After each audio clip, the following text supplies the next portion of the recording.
ನಮಸ್ತೆ ಸ್ನೇಹಿತರೆ, ಇವತ್ತು ನಾವು ದ್ವಿತೀಯ BA ಸಮಾಜಶಾಸ್ತ್ರದಲ್ಲಿ ಪರೀಕ್ಷೆಯ ಅಭ್ಯಾಸಗಳನ್ನು ಮುಂದುವರಿಸ್ತಾ ಹೋಗುವ. ಈಗಾಗಲೇ ನಾವು ಘಟಕ 1 ಭಾರತೀಯ ಸಮಾಜದ ಅಧ್ಯಯನವನ್ನು ತಿಳ್ಕೊಂಡೆವು. ಘಟಕ 1ರಲ್ಲಿ ಬರುವಂತಹ ಮುಖ್ಯವಾದ ಪ್ರಶ್ನೆಗಳನ್ನು ಕೂಡ ಓದ್ಕೊಂಡಿದ್ದೇವೆ. ಇವತ್ತು ಘಟಕ 2 ಭಾರತೀಯ ಸಮಾಜದ ತಾತ್ವಿಕ ಆಧಾರ. ಘಟಕ 2 ಭಾರತೀಯ ಸಮಾಜದ ತಾತ್ವಿಕ ಆಧಾರದ ಬಗ್ಗೆ ತಿಳ್ಕೊಳ್ಳುವ. ಹಾಗೆಯೇ ವರ್ಣಧರ್ಮವನ್ನೆಲ್ಲ ತಿಳ್ಕೊಳ್ಳುವ. ತುಂಬಾ ಮುಖ್ಯವಾಗಿರುವಂಥ ವಿಷಯ ವರ್ಣಧರ್ಮ. ಹಿಂದೂ ಧರ್ಮವು ವಿವಿಧ ಮತ, ಭಾಷೆ, ಸಂಸ್ಕೃತಿ ಮತ್ತು ಜೀವನ ಶೈಲಿಯನ್ನು ಒಳಗೊಂಡ ವೈವಿಧ್ಯಮಯವಾಗಿದೆ. ಜೊತೆಗೆ ಧರ್ಮ ಸಿದ್ಧಾಂತ ಮತ್ತು ಪುನರ್ಜನ್ಮದ ಬಗ್ಗೆ ಹಿಂದೂಗಳು ಬಲವಾದ ಸಂಖ್ಯೆಯುಳ್ಳವರಾಗಿದ್ದಾರೆ. ಆದ್ದರಿಂದ ಹಿಂದೂ ಶಾಸ್ತ್ರಕಾರರು 2 ವ್ಯವಸ್ಥೆಗಳನ್ನು ಹುಟ್ಟಿಹಾಕಿ ಅವುಗಳನ್ನು ಬೆಳೆಸಿದ್ದಾರೆ.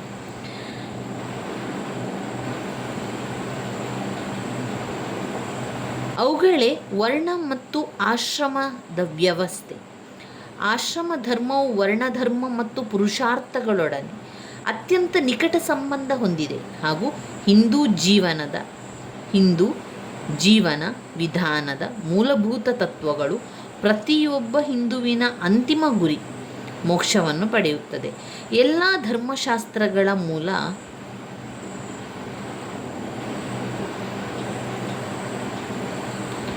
ಮೂಲಭೂತ ತತ್ವಗಳು ಹಿಂದುವಿನ ಅಂತಿಮ ಗುರಿ ಮೋಕ್ಷಗಳನ್ನು ಪಡೆಯುವುದು. ಎಲ್ಲ ಧರ್ಮಶಾಸ್ತ್ರದ ಮೂಲಕ ಉದ್ದೇಶ ಮತ್ತು ನಡವಳಿಕೆಯನ್ನು ಅಳವಡಿಸಿಕೊಂಡು ಬಂದುದೇ. ಆದರೆ ಅವನಿಗೆ ಮೋಕ್ಷ ಅಥವಾ ಮುಕ್ತಿ, ಆತ್ಮಾನಂದವನ್ನು ಪಡೆಯುವುದೇ ಜೀವನದ ಅಂತಿಮ ಗುರಿಯಾಗಿರುವಂಥದ್ದು. ಇಲ್ಲಿ ವರ್ಣಧರ್ಮವನ್ನು ನೋಡು. ಹಿಂದೂ ಸಮಾಜದಲ್ಲಿ ಧರ್ಮದ ವಿಚಾರ ಸರ್ವವ್ಯಾಪಕವಾದ ವಿಷಯವಾಗಿದೆ ಎಂಬುದು ನಮಗೆಲ್ಲರಿಗೂ ಕೂಡ ಗೊತ್ತಿರುವ ವಿಷಯ. ಸಮಾಜ ಎನ್ನುವಂಥದ್ದು ಸರ್ವವ್ಯಾಪಿಯಾದಂತಹ ಒಂದು ಪ್ರದೇಶ. ಇದು ಹಿಂದೂಗಳ ಜೀವನದ ಮೂಲ ನಿಯಮವೇ ಆಗಿದೆ. ವ್ಯಕ್ತಿಯ ಮತ್ತು ಅಷ್ಟೇ ಮುಖ್ಯವಾಗಿ ಸಮಾಜದ ಸಮಗ್ರತೆಗೆ ಹಾಗೂ ವಿಕಾಸವನ್ನು ಈ ಆಧ್ಯಾತ್ಮಿಕ ಸಿಮೆಂಟಿನ ಮೂಲಕವಾಗಿ ಸಂರಕ್ಷಿಸಿ ಮುಂದುವರಿಸಲಾಗುತ್ತದೆ.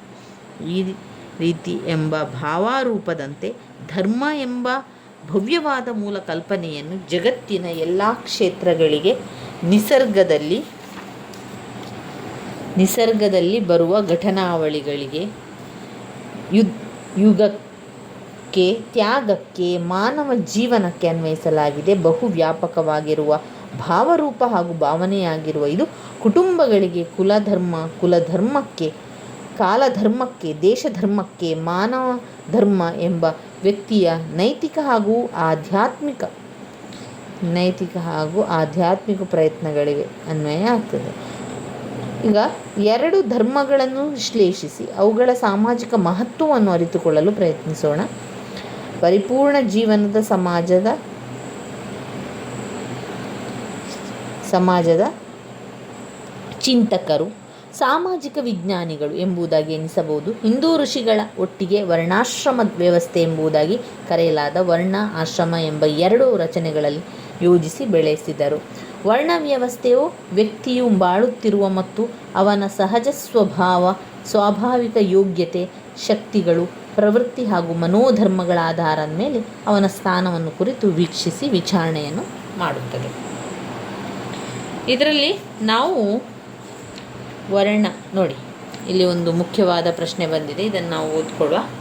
ಬ್ರಾಹ್ಮಣ ವರ್ಣದ ಕರ್ತವ್ಯಗಳೇನು ಅಂತ ಕೊಟ್ಟಿದ್ದಾರೆ. ಆಮೇಲೆ ಕ್ಷತ್ರಿಯ ವರ್ಣದ ಕರ್ತವ್ಯಗಳು. ಈ 2 ಕರ್ತವ್ಯಗಳನ್ನು ಓದ್ಕೊಳ್ಬೇಕು. ಹಲವು ಬಾರಿ ಪ್ರಶ್ನೆ ಪತ್ರಿಕೆಯಲ್ಲಿ ಕೇಳಿರುವಂತಹ ಪ್ರಶ್ನೆ.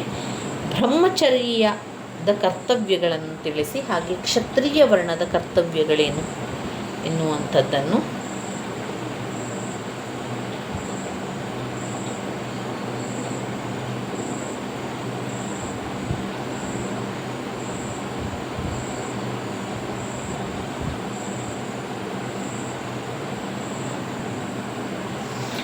ಬ್ರಾಹ್ಮಣ ವರ್ಣದ ಕರ್ತವ್ಯಗಳು 5 ಅಂಕಕ್ಕೆ ಕೇಳಿರುವಂಥ ಪ್ರಶ್ನೆ. ಬ್ರಾಹ್ಮಣರು ಸೃಷ್ಟಿಕರ್ತನ ತಲೆ ಅಥವಾ ಬಾಯಿಯಿಂದ ಬಂದವರು ಎಂದು ಹೇಳಲಾಗಿದೆ. ಈ ಕಲೆ ಜ್ಞಾನದ ಕೇಂದ್ರ ಅಥವಾ ಬಾಯಿ ಎನ್ನುವಂಥದ್ದು, ನಮ್ಮ ಬಾಯಿ ಎನ್ನುವಂಥದ್ದು ನುಡಿಯ ನೆಲೆಯಾಗಿದೆ. ಅದರಿಂದ ಕಲಿಯುವುದು ಬೋಧಿಸುವುದು ಬ್ರಾಹ್ಮಣರ ಅತ್ಯಂತ ಮುಖ್ಯವಾದ ಕರ್ತವ್ಯವಾಗಿದೆ. ಇದರ ಜೊತೆಗೆ ಯಜ್ಞಯಾಗಾದಿಗಳನ್ನು ಮಾಡುವುದು, ಯಜ್ಞಗಳಲ್ಲಿ ಪುರೋಹಿತನಾಗಿ ಕಾರ್ಯನಡೆಸುವುದು, ಕಲಿಸುವುದು,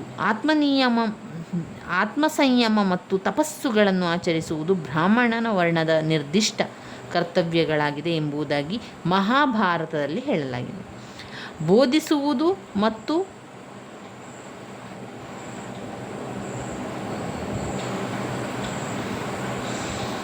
ಇಲ್ಲಿ ನಾವು ನೋಡುವುದಾದರೆ ಬ್ರಾಹ್ಮಣ ವರ್ಣಕ್ಕೆ ಆವಾಗಿನ ಕಾಲದಲ್ಲಿ ಕಲಿಯುವುದು ಮತ್ತು ಬೋಧಿಸುವಂತಹ ಒಂದು ಕರ್ತವ್ಯ ಇತ್ತು. ಇದರ ಜೊತೆಗೆ ಅವರಿಗೆ ಯಜ್ಞ ಯಾಗಾದಿಗಳನ್ನು ಮಾಡಬೇಕಿತ್ತು. ಯಜ್ಞಗಳಲ್ಲಿ ಪುರೋಹಿತ ಕಾರ್ಯವಾಗಿ ಕಾರ್ಯನಡೆಸುವುದು, ಆತ್ಮಸಂಯಮ ಮತ್ತು ತಪಸ್ಸುಗಳನ್ನು ಆಚರಿಸುವುದು ಬ್ರಾಹ್ಮಣ ವರ್ಣದ ನಿರ್ದಿಷ್ಟ ಕರ್ತವ್ಯಗಳಾಗಿದೆ. ಮಹಾಭಾರತದಲ್ಲಿ ಹೇಳಲಾಗಿದೆ, ಬೋಧಿಸುವುದು, ಪೌರೋಹಿತ್ಯ ನಡೆಸುವುದನ್ನು ಆಗ ವೃತ್ತಿ ಅಥವಾ ಜೀವನೋಪಾಯಗಳೆಂದರೇನು ಎನಿಸಲಾಗುತ್ತದೆ.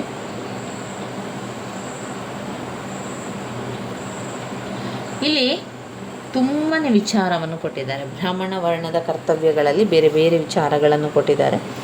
ಇದರಲ್ಲಿ ಕೆಲವೊಂದಷ್ಟನ್ನು ನಮಗೆ ನಾನು ತಿಳಿಸ್ತಾ ನಂತರ ಉಳಿದಿರುವಂಥದ್ದನ್ನು ನೀವು ನೋಡ್ಕೊಳ್ಬೇಕು. ಇಲ್ಲಿ ಪಾಯಿಂಟ್ಸ್ ಆಗಿ ತಗೊಳ್ಳೋದಾದರೆ ಆತ್ಮಸಂಯಮ, ಸತ್ಯಪ್ರಿಯತೆ, ಪ್ರಾಮಾಣಿಕತೆ, ತಾಳ್ಮೆ, ಸಹಿಷ್ಣುತೆ. ಕಷ್ಟವನ್ನು ಸಹಿಸಿಕೊಂಡು ಅವರು ಹೇಳಿರುವಂಥ ಎಲ್ಲ ಕೆಲಸಗಳನ್ನು ಮಾಡಿ ಮುಗಿಸುವಂಥದ್ದು. ಆತ್ಮಸಂಯಮ ಮಾಡಿಕೊಳ್ಳುವುದು, ಸತ್ಯಪ್ರಿಯತೆ,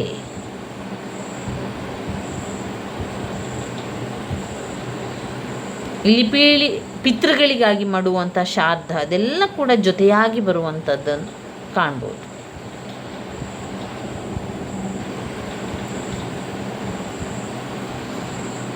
ಇಲ್ಲಿ ಆತ್ಮಸಂಯಮ, ಸತ್ಯಪ್ರಿಯತೆ, ಪ್ರಾಮಾಣಿಕತೆ, ತಾಳ್ಮೆ, ಸಹಿಷ್ಣುತೆ, ಪರಸಹಿಷ್ಣುತೆ, ವಿಶ್ವಪ್ರೇಮ, ಕಠಿಣ ನೀತಿ ನಿಯಮಬದ್ಧತೆ, ವಿವೇಕ, ಸೂಕ್ಷ್ಮ ಜ್ಞಾನ ಹಾಗೂ ನಂಬಿಕೆಯಿಂದ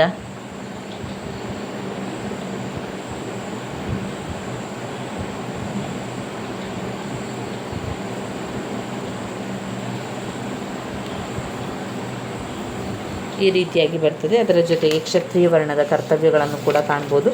ಆಶ್ರಮ ಧರ್ಮಗಳ ಬಗ್ಗೆ ಕೂಡ ತಿಳ್ಕೊಳ್ಬೋದು ನಾವು. ಇವುಗಳಲ್ಲಿ ಮುಖ್ಯವಾಗಿರುವಂತಹ ಪ್ರಶ್ನೆಗಳು ಘಟಕ 2ರಲ್ಲಿ ಯಾವುದೆಲ್ಲ ಮುಖ್ಯವಾದ ಪ್ರಶ್ನೆಗಳಿದೆ?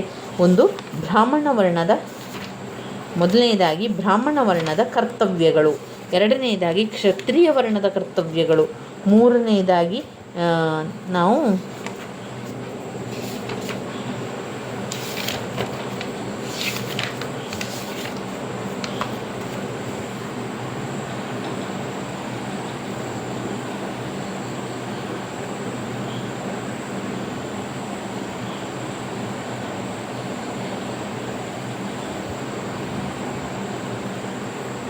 ಇನ್ನು ಆಶ್ರಮ ಧರ್ಮದ ಬಗ್ಗೆ ಕೂಡ 5 ಅಂಕಕ್ಕೆ ಕೇಳಿರುವಂತಹ ಪ್ರಶ್ನೆಯಾಗಿದೆ.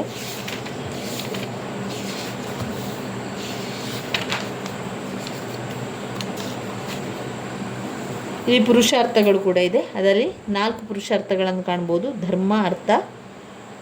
ಧರ್ಮ, ಅರ್ಥ, ಕಾಮ, ಮೋಕ್ಷ. ಧರ್ಮ, ಅರ್ಥ, ಕಾಮ, ಮೋಕ್ಷ ಎನ್ನುವಂತಹ ಕೆಲವೊಂದು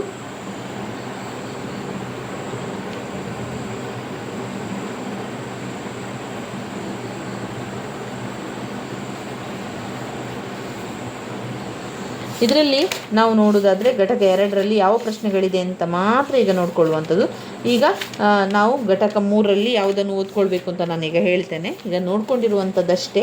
ಪುರುಷಾರ್ಥಗಳ ಬಗ್ಗೆ ಓದ್ಕೊಳ್ಳಿ. ಪುರುಷಾರ್ಥಗಳು ಧರ್ಮ, ಅರ್ಥ, ಕಾಮ, ಮೋಕ್ಷ ಎನ್ನುವಂಥದ್ದು ಪುರುಷಾರ್ಥಗಳು ಎಂದರೇನು ಎನ್ನುವಂಥದ್ದಕ್ಕೆ ಬರೆಯುವಂಥ ಉತ್ತರ ಆಗಿದೆ.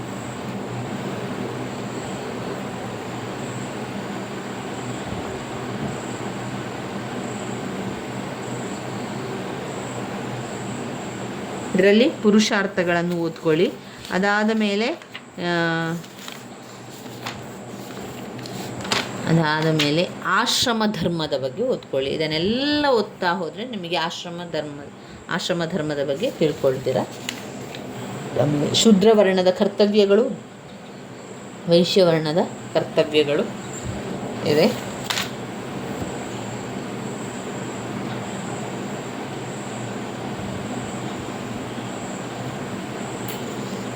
ಇದರ ಜೊತೆಗೆ ಬ್ರಾಹ್ಮಣ ವರ್ಣದ ಕರ್ತವ್ಯಗಳು, ಕ್ಷತ್ರಿಯ ವರ್ಣದ ಕರ್ತವ್ಯಗಳನ್ನು ಓದ್ಕೊಳ್ಳಿ. ಅದರ ಜೊತೆಗೆ